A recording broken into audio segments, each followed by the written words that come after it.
Welcome to the Frictionless Innkeeper podcast series. Our show is brought to you by the Frictionless Guest app, which allows innkeepers to provide guests with their recommendations of the best local places to eat, play, and shop during their stay. The Frictionless Guest app is accessible through all mobile and desktop devices, and you can learn more about it by visiting frictionlessguest.com. Once again, that's frictionlessguest.com. I'm Matt Langen, and I'm joined by Steve Short, the founder and CEO of the Frictionless Guest app. And our guest for this episode is Debbi Fotsh, the owner and operator of Woodridge B&B, located outside of Slidell, Louisiana, which is about 35 minutes from the French Quarter in New Orleans. And Debbi is going to be sharing her experiences in working with online travel agencies and the challenges that come when dealing with these guest booking channels. And Debbi and Steve, how you both doing today? I'm doing well, and thank you for having me. Sure. I'm doing fine, Matt. Thanks. Excellent. Great. Well, let's start it off from the top then. Debbi, if you don't mind, tell us a little bit more about the Woodridge B&B and your history as an innkeeper. Well, sure. And again, thank you for having me. Both my husband and I were in the corporate world in the oil industry, and we were with that for about 20 years and going through those up and down challenges of when the next layoff was, and it was due to that we purchased Woodridge, which at that time in 95 had been closed for about 5 years. It had been a private school. So when we purchased, we went through 4 years of renovation to actually turn it into a home and a B&B. And again, with running it for now, we're starting in our 20th year. And we've been through a lot of trials and tribulations with the travel industry, given 9/11, Hurricane Katrina, rampant in this area in 2005, and then with the BP oil spill, which affected the entire Gulf Coast area in their travel and everything.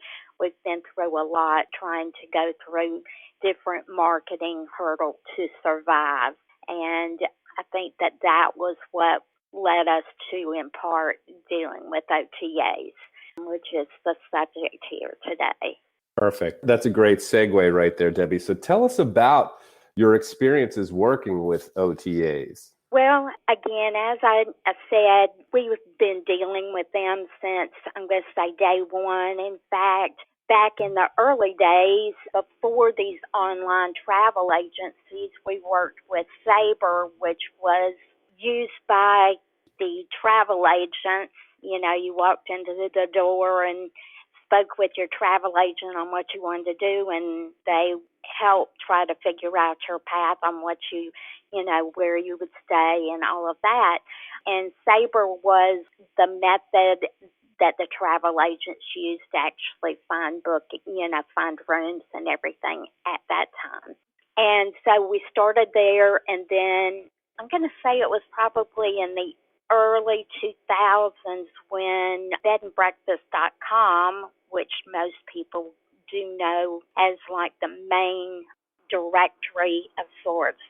Yes, it has changed as of a few weeks ago. But anyway, it was used. They partnered with Expedia. I know it was before 2005, before Katrina, and they partnered with Expedia. And it was used that way as the gateway, now known as Travel Manager, basically, to get our availability out there to the public through Expedia. It's been a roller coaster, always evolving, mainly, changing throughout. In the early days, it was the hardest thing because people didn't realize that B&Bs were out there. It was less common for them to be out there. So when they booked through Expedia and they didn't read Woodridge Bed and Breakfast, we had some hurdles to cross when they arrived and they thought that they were at a hotel. Things are changing. In 2010 or around that time period, I was approached by Booking.com and felt that was possibly a better fit for us given how they were allowing properties to have stronger policies, than hotels did. They were, at that time, had better customer service with the host than Expedia did. And they are better known even to today, although Expedia is trying to get into the market more. They're better known in Europe. So it brought in a little bit more of the foreign travel market for us. There are plus and minuses for both using and not using OTAs, and they've gone through some evolving over the time. And as I said, Expedia is going into the European market. They are knocking on doors in Europe at B&Bs and trying to get that market stronger on their site. The main thing that I think that some people aren't aware is that the OTAs, these main two that I've been talking about, also have other sites that are owned by them, and they partner with third parties.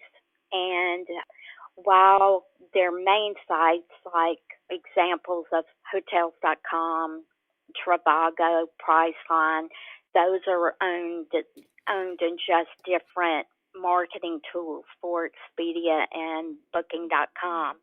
But the biggest problem, as I said, is with the third parties that aren't necessarily providing all the customers all the lodging details and all of the policies and everything.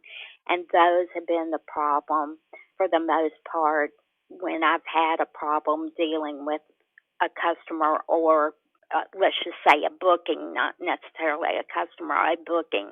It's been primarily dealing with those third parties. They are becoming less and less, used, I'm going to say.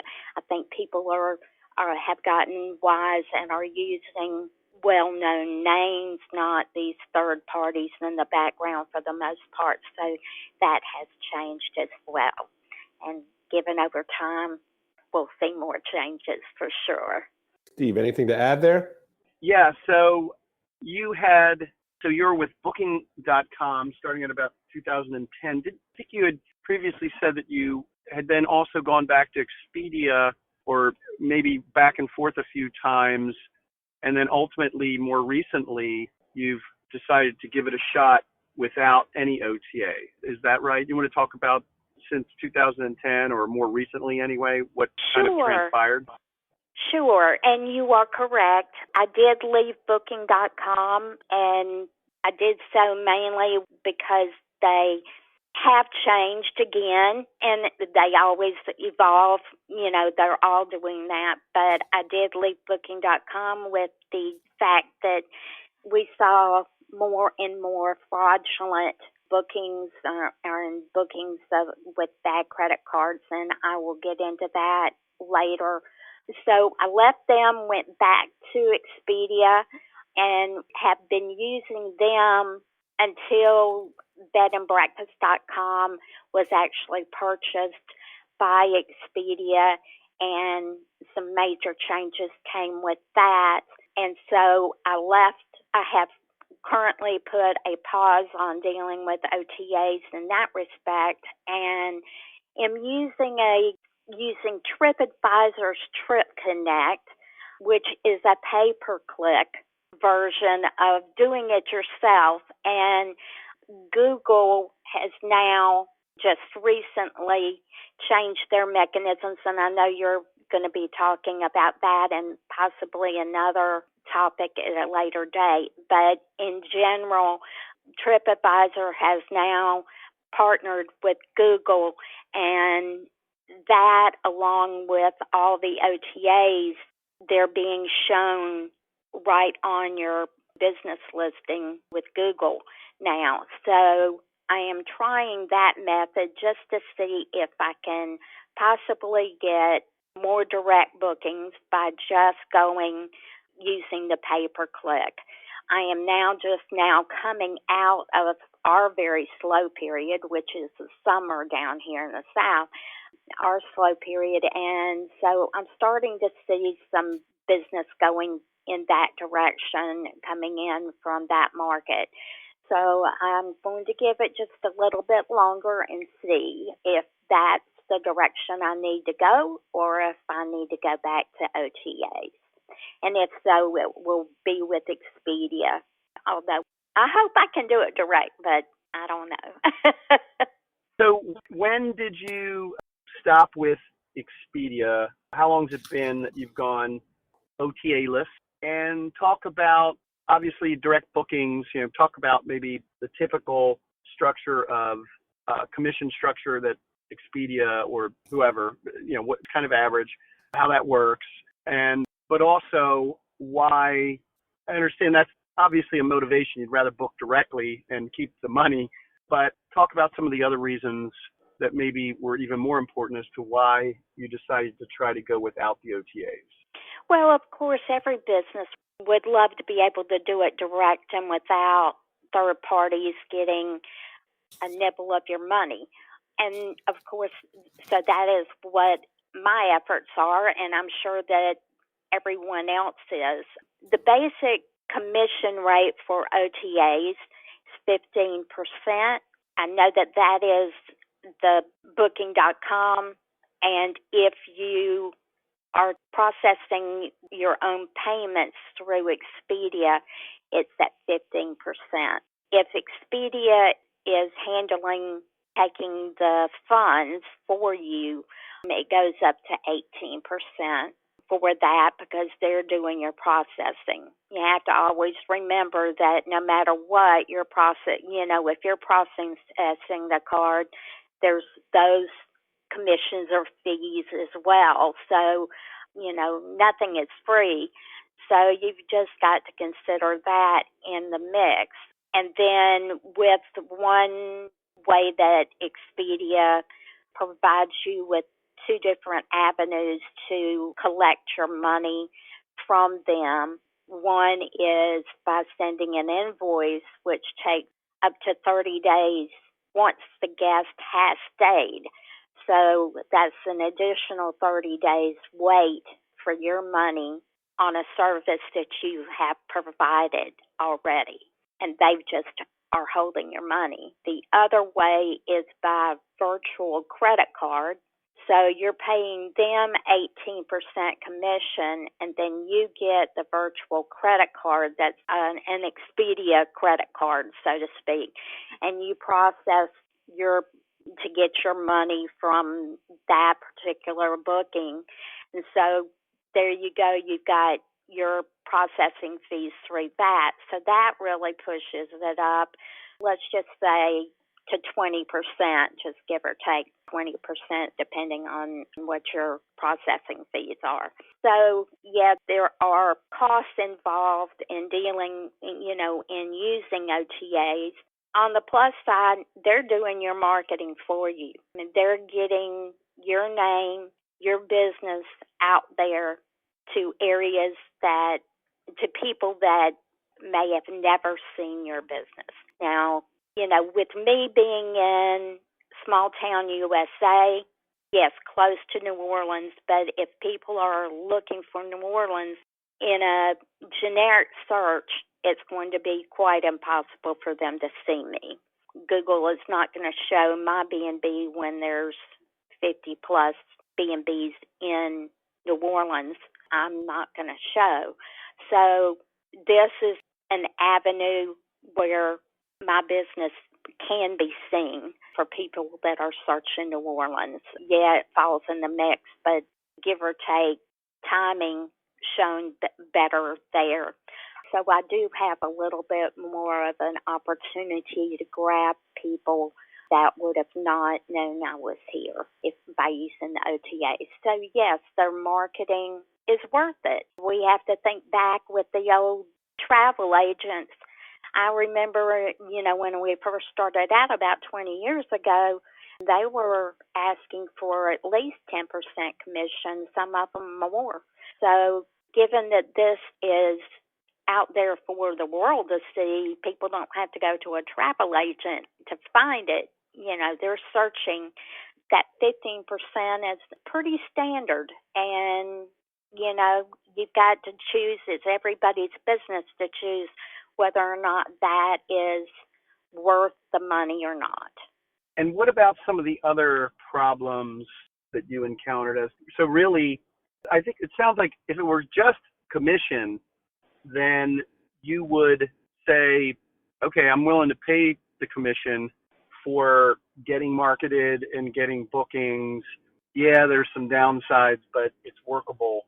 But I think, so if that was the only issue, it sounds like you're fine with the trade-off of marketing versus having to pay the commission, especially given the fact, before OTAs, when you had traditional travel agents, you were paying something as well. What then were some of the other problems that you had that eventually led to you saying, I'm going to give this a shot without the OTAs?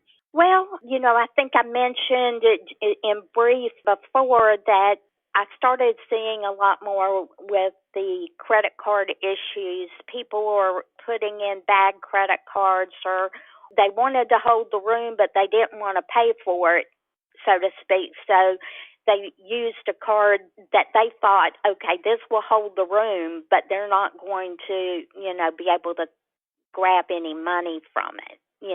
So there was no meat in the game. Fraudulent bookings, some of them, so some of the bad cards were people who were using bad cards, maybe seeing if the card was any good, a stolen number or whatever. Others, it was a legitimate booking, so to speak, but they didn't have the funds in that account to actually take the deposit. Other issues, that go on are a lot of cancellations. People book multiple rooms for the same dates and then choose, as cancellation date gets nearer, they end up picking one of the ones that they had reserved, and the rest of them get canceled. So a lot of cancellations given that. Those were some of the reasons why I chose to take a back seat. It really wasn't, as as mentioned before, it wasn't really the commissions that were doing it. Although, if I can market myself better and be able to capture enough bookings that I'm comfortable, then I don't need them. I don't need to pay that commission. And this is another avenue using TripAdvisor's Trip Connect on me giving myself that next opportunity to do it that way. And the reason why, and I know you want to do this in another podcast, but the reason why to use just one to market this and to see if this works is because Trip Connect, if I was on Expedia at the same time as me using Trip Connect, both options appear on Google under my listing. So it would show TripAdvisor.com and the price there for my room, starting price for my room, and then let's just say Expedia with their price. And when you do have Expedia price, you also have a Hotels.com price and Trivago and several of their sites under different names. So there I go competing with myself again, basically. So by removing myself from the OTAs and just giving that TripAdvisor.com site, it's me working for me, basically, and trying to get that market out. Right. Makes sense. So when we had spoken before, you talked about innkeepers needing to do things on their own behalf, basically, when, in other words, if you're going to work with the OTAs, kind of a buyer beware sort of approach. Can you talk about that, maybe to illuminate on that and maybe help some of the other innkeepers that be listening make sure that they understand what you're really telling them there? Sure. Well, as we've said, we want to be able to have as many direct bookings as we possibly can. But if you need to have that OTA out there, make it where it works for you. Don't give them all of your rooms. That's number one. Don't give them the same opportunity to sell all of your rooms that you have to sell for yourself. If you limit it out there, it gives you more of a chance to book direct rather than somebody coming out there and booking all of those rooms at one time. I also promote giving them your time that you can't book yourself or you have more trouble book yourself. Example, weekdays. Some B&Bs are primarily weekend type retreat type of a place where weekdays are spotty. And so if you give the OTAs just your weekdays and keep Friday, Saturday, to yourself to try to book yourself, those are your meat and potatoes. The other, down south we call it lanyap. It's the extras. So if you can get the extras through OTAs, then that works well for you. Limit the time your rooms are being offered. I generally do not give OTAs more than 2 to 4 weeks ahead of when the person would stay. In other words, if today I would only put out the end of October, that time frame to try to sell. Because I have found, at least here, everybody has a different market, and I will stress that. You have your different markets, and you need to know your market. But down here where I am, not New Orleans, but where I am, people are only booking through OTAs. They're only looking about 2 weeks out on average, unless it's an event or holiday. Then, of course, that's extended. But so having it out there before, that's when you capture those people that are only wanting a placehold. And you may be that placehold that they give up. And so, why have somebody holding in one of my rooms when I only have 5? We all have only a select number of rooms. So somebody putting a placehold really affects our bottom line. So limiting what you offer when you offer it on the OTAs is the only way to handle them. I have stricter policies on my OTA bookings than I do on my own. I only offer non-refundable, meaning once they book it, it's theirs. Payment in full, and that's it. No qualms about canceling anymore. And that's just the way I handle it. People do different, but do have stronger, more strict policies on your OTA bookings than you do on your own website. You can't, in the U.S., as of now, you cannot provide them a higher rate than you have on your official site, and that is in the contract.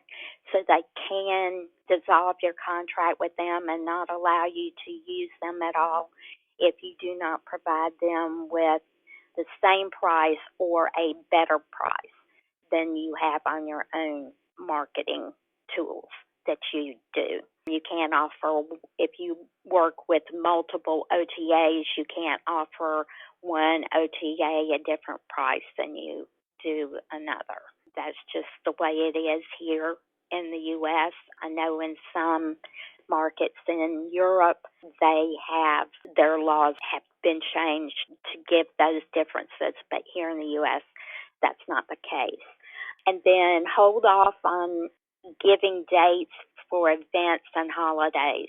You'll see as the dates get closer, if your rooms are open and you want to put it out there on the OTA, you're going to notice that prices are at an increase with hotels because the limited rooms available provide provides for the opportunity to make more money that way.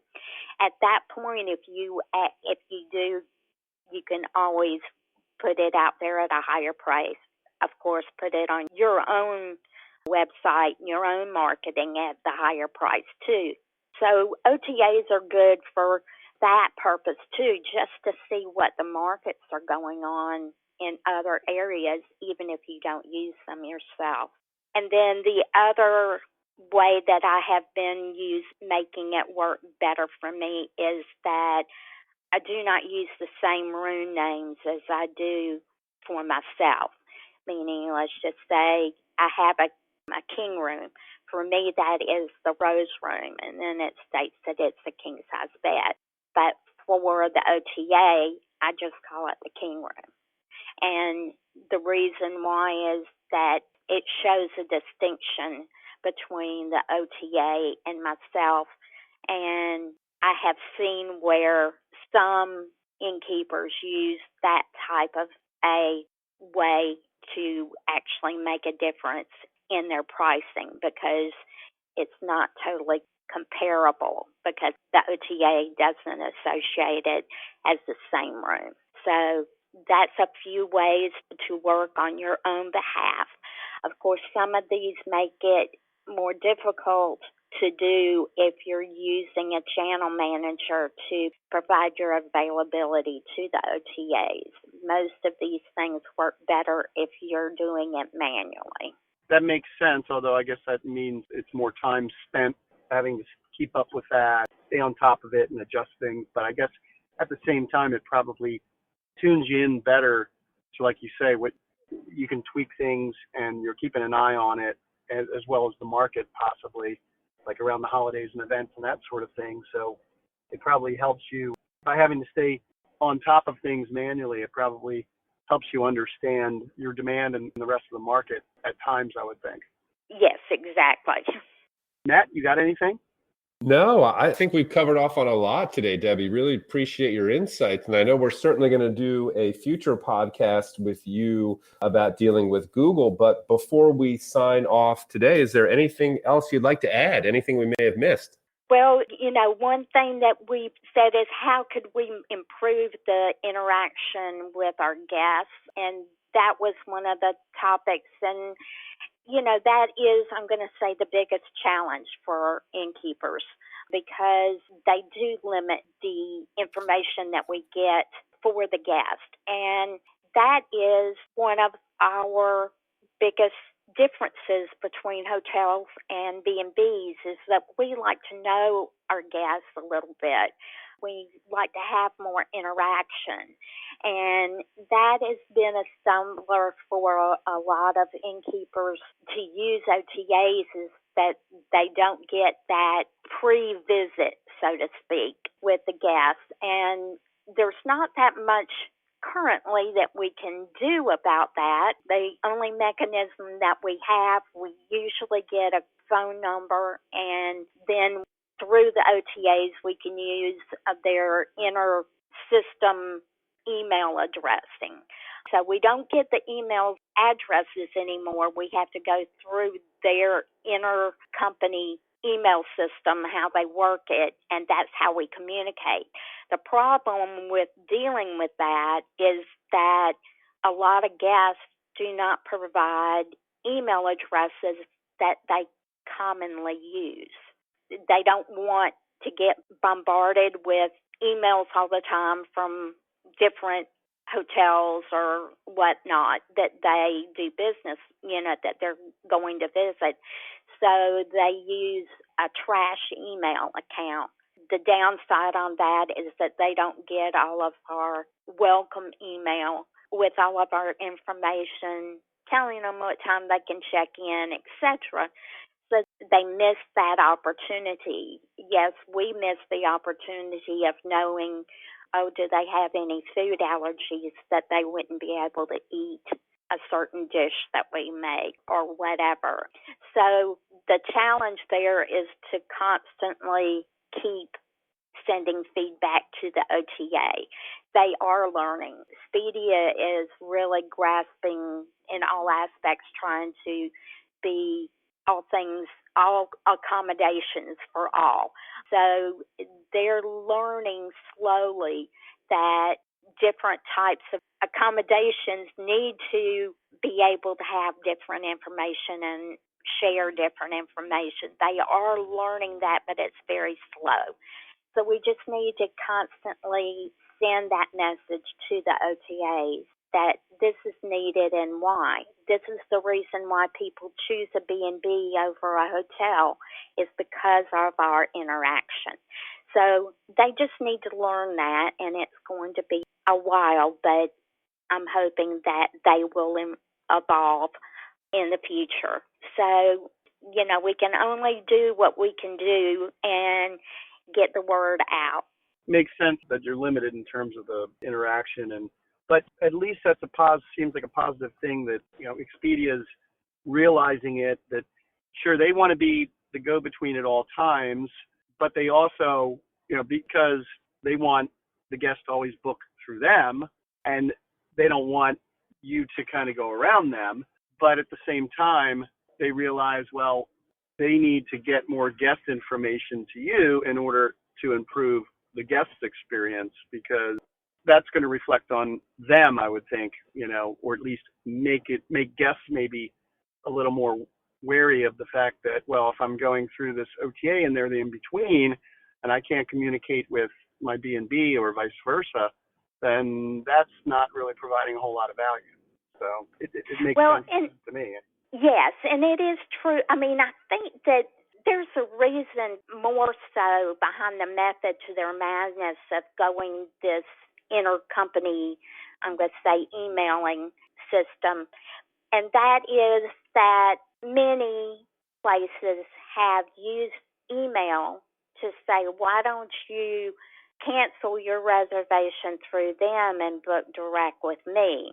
And I think that was the key when they kept on seeing a lot of cancellations, that the OTAs started saying, well, I'm wondering if that's what these people are doing, these innkeepers and hotels are doing, are trying to capture that 15% back by getting these people to cancel and then book direct. And given that, that's what triggered the current fiasco, basically, by innkeepers not being able to contact guests direct.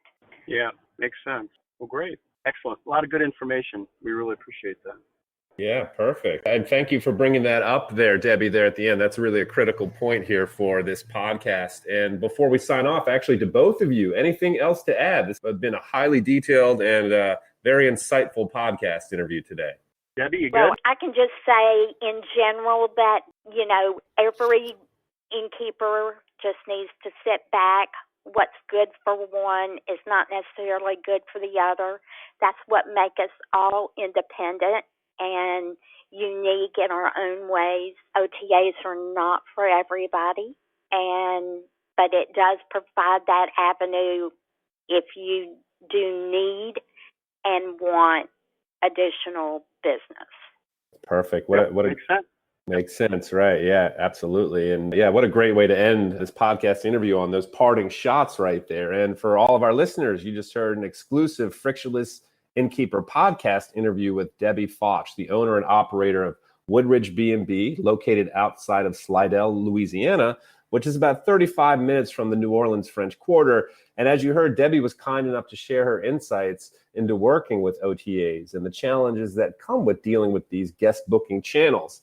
And we really hope you enjoyed this episode of the Frictionless Innkeeper podcast, brought to you by the Frictionless Guest app. If you wish to learn more, please visit frictionlessguest.com. Once again, that's frictionlessguest.com.